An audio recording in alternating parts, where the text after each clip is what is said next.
Hey, what's up guys? I'm doing some walking and I just saw the new Transformers movie, so I thought I would give you guys a little bit of a review.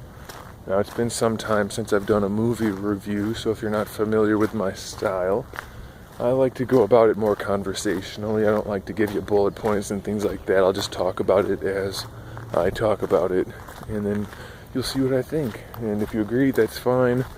If you don't agree, which is possible, that's fine too. So, first things first. A lot of people said this is the worst Transformers movie ever. It's complete garbage. Well, I don't agree with that. I think this was just a fine movie. No real movie-breaking type of problems. It was very enjoyable for me.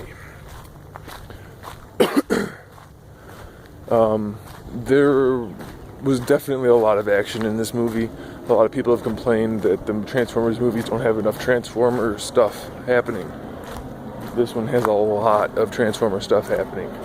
That being said, there are still people, and it seems like they're not going to be going away in the Michael Bay Transformers movies. It seems like the people are here to stay, so we have to deal with that. Unfortunately, we have a new cast of people this time. No more Shia LaBeouf, which turned out to be a good thing because by the end of the third Transformers movie, I hated his character. And then they got rid of Megan Fox, who I thought was fine in the first two movies, so I didn't like the casting in the third movie. I don't like the casting in this movie. Mark Wahlberg was fine. The girl, I didn't care for her at all. I thought she was irritating, and personally I don't find her all that attractive, and she looks young. I mean, I know she's supposed to be, but just not my cup of tea. And then her boyfriend, pretty irritating. Looked like they just picked somebody that looks like a Hemsworth, but he's pretty irritating. And the writing between those three characters, I found it horribly irritating. So those characters were really bad. In one scene in particular, and this isn't really a spoiler, one scene in particular, Mark Wahlberg's talking to the daughter and the boyfriend about how the daughter's only 17 and the boyfriend's 20, so it's statutory rape, and it's just really awkward and unnecessary, and it was not good. But their problems are not enough that actually hurt the movie enough to make it a real problem, so that's okay. The other main human characters are Kelsey Grammer. He's kind of like the main bad guy, and then there's Stanley Tucci, who we're not sure about him in the beginning, and then we find out a little bit more about him later on. I think Stanley Tucci's performance is probably the best of the human characters in this movie. He was very enjoyable throughout, so that was good. Kelsey Grammer, I thought he did a pretty good job. I've heard people say they didn't think he fit the role, but I think he did, so it's not bad. You know, the main human characters were generally irritating. Mark Wahlberg was the strongest of the three. His character was fine, nothing wrong with it. Just kind of meh. Didn't really need him, but of course they're going to keep using humans to drive the Transformer storyline, which kind of makes sense, I guess. I mean, they are on Earth, so having the Transformers not deal with humans would be kind of odd, so that's okay. Now, in terms of the action, some people are saying there's just way too much action. It's like Superman, there was just action after action after action. Well, there was a ton. In Superman, there was a ton of action, but it was all almost the same.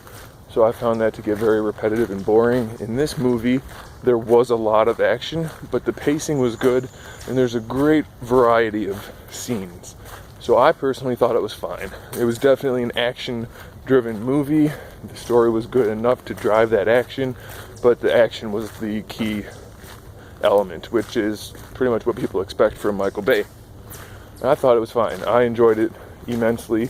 The action scenes were done really well. There's even a tiny martial arts scene in the movie. So, I mean, there's a wide variety of things going on, and it was all good. I've heard people say that the CGI is not so good in this movie. Well, oh, by the way, I saw the 2D version. I don't do 3D. I think it detracts from the films, but whatever. Oh yeah, so the CGI, I thought it was really good. It's so easy to forget that you're watching CGI. The animation is so good. It's like so realistic, and then the modeling itself is really good too. So huge standard set by this movie, I think, for other movies to try to reach in terms of CGI. There were like maybe two problems in the movie in terms of special effects, and those are both green screen issues. At one point, there's a character that dies. I'm not going to say who, if he was a good guy, bad guy, whatever, but there is a character that dies by falling, and it's kind of one of those, he's falling away from the camera, down to wherever he's falling, and it didn't look that good. It looked pretty fake and hokey, so that wasn't good, but that was like all of half of a second, so no big deal there. And then there was another, excuse me, there was another scene where all of the main human characters, or at least some of them, whatever, were in a car with a lot of windows, roof windows around the back and everything. And so the green screen on the car windows wasn't the best in some of the sequences, so altogether it was maybe like, 13 seconds that the green screen work wasn't the best. It looked pretty fake, but otherwise it was done really well. In fact, there was one scene where the people are kind of like going from this one high place to another high place across these cables, kind of like tightrope walking, but whatever, you'll see in the movie. That looked so real. I mean, I was getting a little bit of the heebie-jeebies as I was watching it, just looking down and whatever. It looked really good, so that was fine. So I thought the CGI was really good. Voice acting. I've heard two complaints about voice acting, so I'll address those. The first is that Optimus didn't sound good. He's starting to sound old. Well, I mean, he does sound a little bit older, but I didn't notice it really, not throughout the movie. I thought he sounded pretty good. He still had some nice bravado in his voice. It was fine with me. And the other one is that John Goodman is one of the Transformers voice actors, and people say, well, it just sounds like John Goodman. I don't know if I would have noticed necessarily if I didn't already know it was him, so I was okay with that. He sounded fine. He fit the character, and I thought it was no problem. This isn't really a spoiler, so you guys probably know just by watching the trailers and by looking at the toys that Galvatron is in this movie. Well, he is voiced by Frank Welker, which I think is a perfect fit. So if you guys know who that is, if you don't know who it is, Google it and you'll see, but it's a good fit. So I think the voice acting is all pretty well done. I can't go this way anymore, so I'm gonna go back this way. So yeah, the voice acting's all pretty good. Really no problems there. So we got the CGI covered, we got the human people covered, we got the Transformer people covered.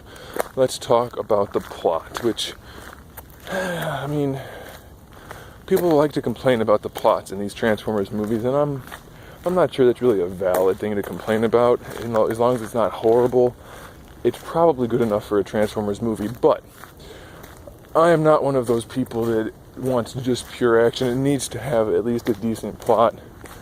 I thought it was pretty good. I mean, obviously it's not going to win any awards for storytelling, but it was more than enough to drive the action. I thought it was fine. Everything made enough sense.